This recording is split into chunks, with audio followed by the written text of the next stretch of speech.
योऽन्तः प्रविश्य मम वाचमिमां प्रसुप्ता सञ्जीवयत्यखिलशक्तिधरस्वधाम्ना अन्यां च हस्तचरणश्रवणत्वगादीन् प्राणान्नमो भगवते पुरुषाय तुभ्यम्.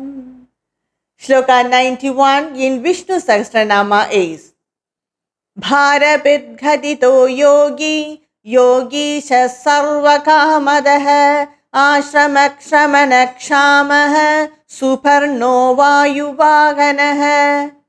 There are 10 namas in this shloka and they are Bharabridh Kathitah Yogi Yogishah Sarvakamadah Ashramah Shramanah Kshamah Suparnah Vayu Vahanah.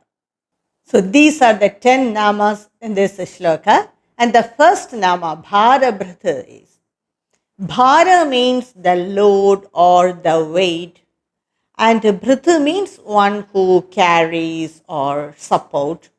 So Bharabhrata means one who carries the load. Bhagavan Vishnu, he carries this earth or he supports this earth, which implies that he sees to all the functioning of this earth. He takes care of running this universe in an orderly manner. It is not in the physical sense that he is carrying this earth physically just like Atlas, but he is taking care of all the functioning of this universe in a very orderly manner. So he is called Bharabhrata. Anantadi Rupena Bhuvo Bharam Viprati iti Bharaprata. He carries the weight of the earth in the form of a serpent called Ananta. We might have heard that Lord Adisesha as Ananta, he carries this earth. So he is called Bharaprata. And the next nama, Kathitaha. Kathita means one who narrates or one who tells, that is Kathitaha. The Vedas, the Puranas and all the other scriptures, it narrate the glories of Bhagavan. It narrate the excellences of Bhagavan. The Veda and the Upanishad, it narrate the subtle form of Bhagavan, and the Shastra and the Puranas, it narrate the gross form of Bhagavan, his excellences, his glories. So everything narrate the form or the excellences of Bhagavan. And in the Bhagavad Gita, chapter 15, Shloka 15, Bhagavan Sri Krishna says, Sarvasya chaham hridi sannivishtaha matta smridirjnana madohanancha vedaischa sarverahameva vidhyaha vedanta kridveda videva chaham. And it means that I am residing in the heart, Hridi, Sannivishtaha, I reside in the heart of all, and I am the knowledge, I am the memory, I am the one, forgetfulness also. We forget everything after so long time if we do not revive it again and again. So I am that forgetfulness, I am the author of the Veda, I am the Veda, and the Vedas, they explain me. So everything is Bhagavan. So by that shloka, we very well understand that all the scriptures and the Vedas explain Bhagavan. The next nama is Yogihi. Yogi has 3 meanings. The first meaning is Yujyate iti Yogihi, that is one who always in companion with the Atma, one who is always with the Atma. He is a yogi, and by that way Bhagavan is a yogi. And another meaning is yoga means knowledge. That's why we say jnana yoga, karma yoga. It is the knowledge of the karma, knowledge about that knowledge. So all these are yoga. So Bhagavan is attainable only through the yoga, or he knows everything. He knows the Paravidya and Aparavidya, and so he is called a yogi.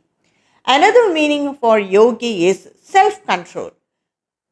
One who has the control of the mind and senses. Definitely, Bhagavan has the control of the mind and senses because he knows the nature of this temporary world, and so also he is called yogi. The fourth nama is Yogishah, Ishvara of the yogis. Bhagavan is the Lord of the yogis. All the other yogis, they strive hard to know about everything. They strive hard to control their mind and senses. But for Bhagavan, everything comes automatically. It is his nature, so that everything comes automatically.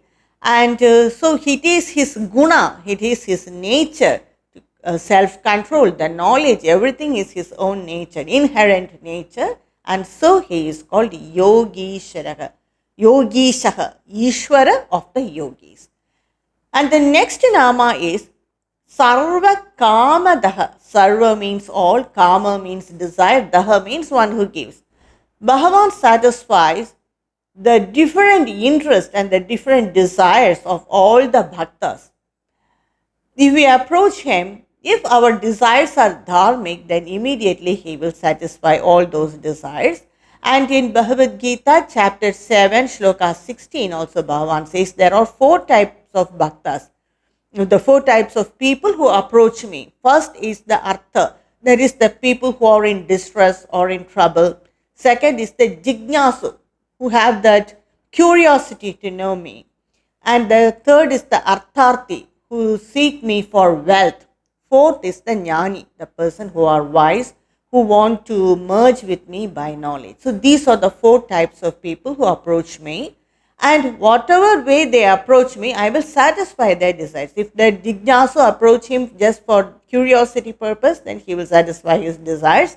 If a person who want wealth, if they approach him, he satisfies the needs of those people. So if a jnani approach him, he will give him knowledge. And Bhagavan Sri Krishna in that shloka itself, he will say that among all these 4 types of people who approach me, I like only the jnani. I am very dear to the jnani, and the jnani is also very dear to me because he is striving for knowledge. So that is the right meaning of sarva kamadaha. With whatever intention we approach him, if it is dharmic intention or desire, then he will immediately satisfy it. If it is adharmic, he will correct us. The next nama is ashramaha. Ashrama is normally a place where we get peace and knowledge and rest also. The other places in the world, we may take rest, the picnic spots or in faraway places, mountain areas, hill areas. We may take rest, but whether we attain peace, it's a question. Definitely we won't attain knowledge. But ashrama is a place where we can take rest, have peace and attain knowledge. So just like that, Bhagavan is the ashrama for the bhaktas or the people who are involved in samsara. And Acharya very beautifully says that, like a hermitage in the middle of the forest, Bhagavan is an abode of peace and comfort for the troubled samsaris who wander in the forest of samsara. So we all wander in the forest of samsara, and Bhagavan, chanting his nama or meditating on him is the great place of peace, rest and knowledge. The next nama is, the 7th nama is Shramanaha. Shramu means that is trouble or fatigue.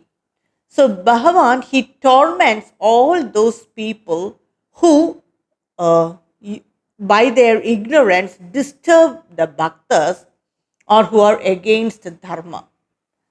He will give trouble for them so that they will not repeat it again. And some people, to satisfy their own senses, for their sense gratification, they trouble others. They trouble others and enjoy it. So such cruel-minded people, Bhagavan torments them. Bhagavan gives him some difficulties, or if the distress come to such people, he will not go and help them, because to correct them.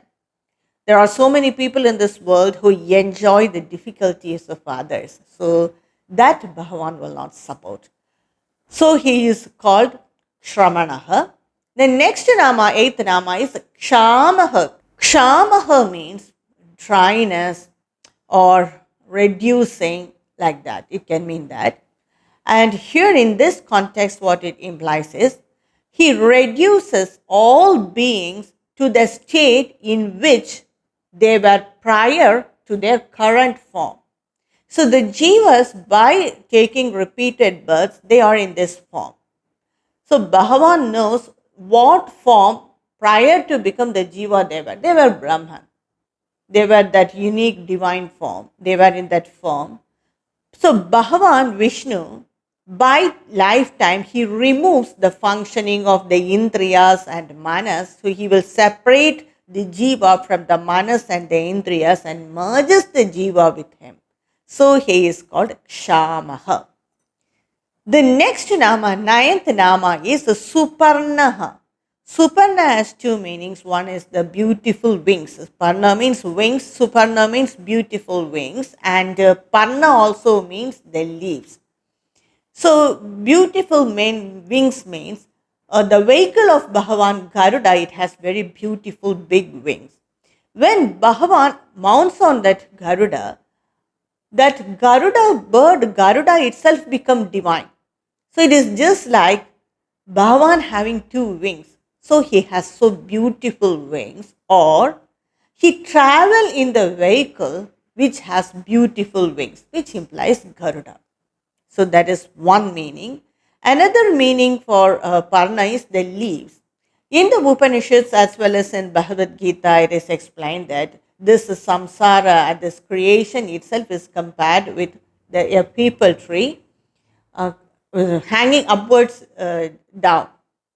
That is, the root of the tree is above, and all that leaves and branches are downwards. It is growing downwards, which implies that this creation has come from Brahman. The roots are there rooted in Brahman, which is very strong. And the leaves and all these branches of the tree, it just branches out and spreads, and that is the universe. And the leaves represent the Vedas. So the leaves of that tree of samsara is very beautiful. So also, and that was created by Bhagavan. So he is called Suparnaha. The next nama is Vayu Vahanaha, the 10th nama. Vayu means the air, Vahana means the vehicle. So Bhagavan, he provides the air the power to flow, the move. The wind has a power, and that power is given by Bhagavan. So he makes the air to move, and so he is called Vayu Vahanaha.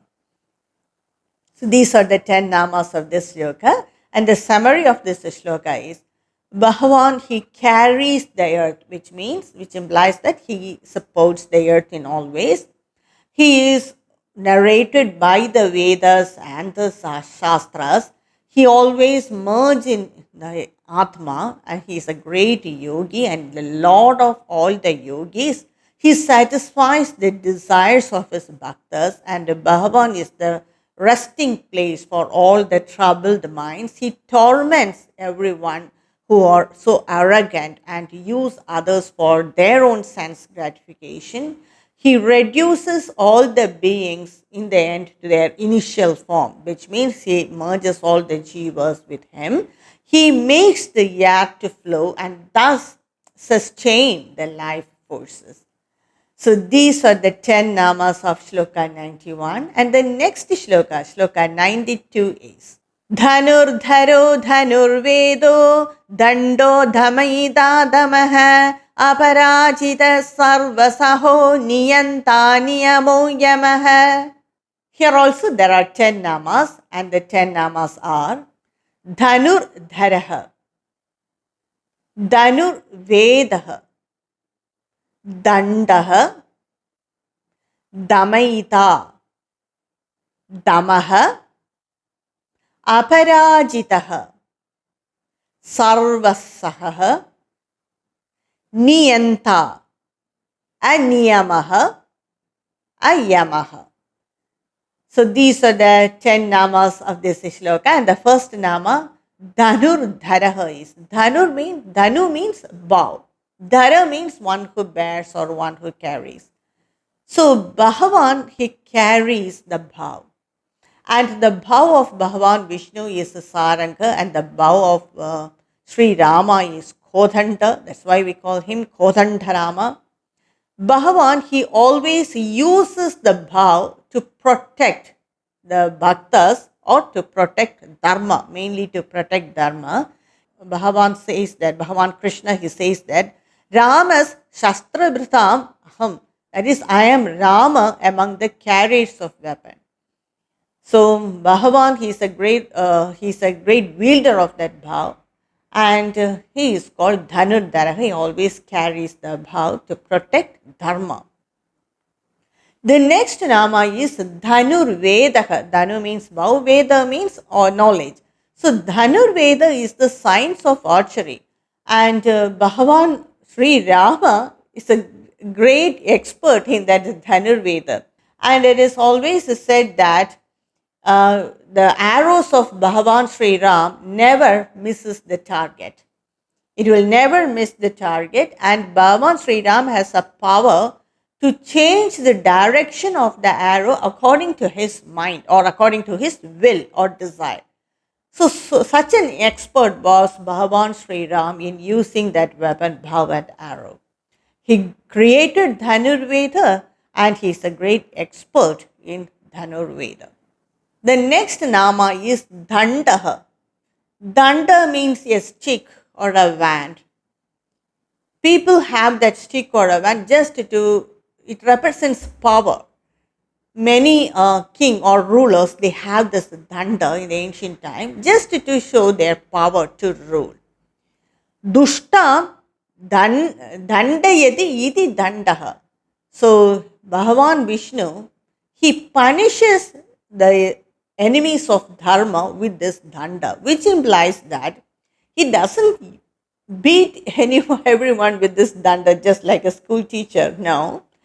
With that power to rule, he ruled over the enemies of dharma, or he conquers the enemies of dharma. That's the symbol of power. He has that power to conquer the enemies of dharma.